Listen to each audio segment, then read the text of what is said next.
नमस्कार दोस्तों, आज हम पढ़ने वाले हैं प्रकाश का परावर्तन और ये है इसका पार्ट 1। जी हाँ दोस्तों, ये है इसका पार्ट 1। हम इसके बारे में और जानकारी अपने अगले वीडियो में जानेंगे। तो चलिए आगे बढ़ते हैं। दोस्तों, आज हम सीखेंगे प्रकाश का परावर्तन और समतल दर्पण के बारे में। आज हम जानेंगे कि प्रकाश का परावर्तन क्या होता है और समतल दर्पण से परावर्तन कैसे होता है। चलिए पढ़ते हैं प्रकाश का परावर्तन। प्रकाश का परावर्तन, जब कोई प्रकाश किसी भी सतह से टकराकर वापस आता है, लौटता है, तो उसे ही हम परावर्तन कहते हैं। यह परावर्तन किसी भी बर्तन, चम्मच से हो सकता है या फिर किसी भी चिकनी चमकदार पॉलिश की हुई सतह से हो सकता है और यह दर्पण से भी होता है। परावर्तन, आप एक चम्मच लें और उसमें अपना चेहरा देखें, आपको दिखेगा, क्योंकि जो प्रकाश किरण आपके चेहरे से टकरा के उस चम्मच पे जा रहा है और वो टकरा के आपके चेहरे पर वापस आ रहा है। अब थोड़ा हम आगे बढ़ने से पहले हम प्रकाश के बारे में जान लेते हैं, जो कि हमें परावर्तन के बारे में पढ़ने के लिए बहुत ज़्यादा ज़रूरी है। प्रकाश, हम वस्तुओं को प्रकाश के परावर्तन के कारण ही देख पाते हैं।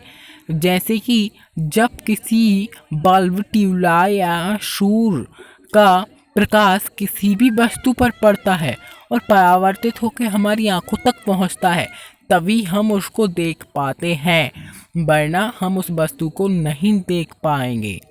हमें प्रकाश सीधी रेखा में गमन करता हुआ प्रतीत होता है, जिसे प्रायः हम किरण कहते हैं। किरण क्या होता है? जो एक मुख्य बिंदु से निकलती हुई रेखा को हम किरण कहते हैं। आप इस तीनों पॉइंट को याद कर लें, जो कि प्रकाश के बारे में बहुत ज़्यादा ज़रूरी हैं। चलिए आगे बढ़ते हैं। हम अब परावर्तन के नियम पढ़ते हैं। परावर्तन का पहला नियम है, आपतन कोण परावर्तन कोण के बराबर होता है। अर्थात जब किसी सतह से कोई किरण आके या फिर कोई प्रकाश किरण आके टकराती है तो वह परावर्तित होकर वापस जाती है, और यदि यह किरण जहाँ टकराई है वहाँ पे हम एक अभिलंब खींच दें तो यहाँ पर जो है दोस्तों एक आपतन बिंदु बन जाएगा। और यदि हम यहाँ पे कोण बनाएं तो यह जो अभिलंब के इस तरफ, अर्थात आई वाला कोण जो कि आपतन कोण होता है और आर वाला कोण जो कि परावर्तन कोण होता है, यह बराबर होते हैं। अर्थात आई बराबर आर होता है। जब भी आपतन कोण जितने डिग्री का बनेगा उतने ही डिग्री का परावर्तन कोण भी बनेगा। चलिए अब दूसरा नियम देखते हैं। आपतन किरण दर्पण के आपतन बिंदु पर अभिलंब तथा परावर्तित किरण सभी एक ही तल में होते हैं। अर्थात जब किसी दर्पण या सतह से पर आकर कोई किरण पड़ती है तो वह परावर्तित किरण कहलाती है, और जब वह परावर्तित होकर जाती है तो उसे परावर्तित किरण कहते हैं। और वहाँ पर जब हम एक अभिलंब खींचते हैं तो वहाँ पे एक आपतन बिंदु बनता है। यदि हम इन सबको घुमा के देखें तो हम देखेंगे कि यह सभी हमें एक ही तल में दिखेंगे।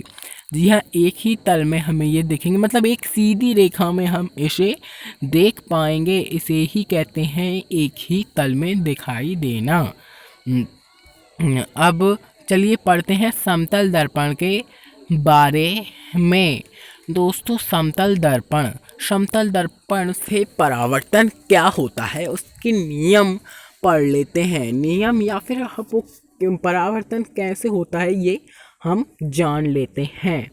तो पहले प्रतिबिंब सदैव आभासी व सीधा होता है।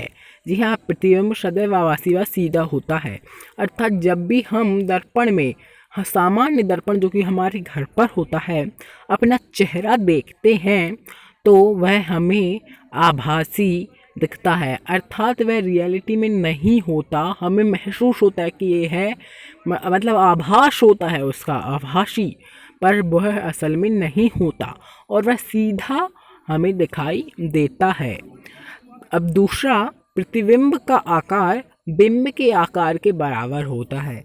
अर्थात यदि हम दर्पण में अपना चेहरा देखें तो जितना बड़ा आकार हमारे चेहरे का है वही आकार हमें दर्पण में दिखेगा। चलिए आगे बढ़ते हैं। प्रतिबिंब दर्पण के पीछे व समान दूरी पर होता है। दोस्तों, यदि हम एक दर्पण लें और हम अपने सामने रखें और धीरे धीरे पीछे जाते जाएं तो हमें ऐसा लगेगा कि दर्पण में जो हमारा प्रतिबिंब है वह भी पीछे की ओर जाता जा रहा है। इसी तरह जब भी प्रतिबिंब बनता है तो वह दर्पण के पीछे बस समान दूरी पर बनता है।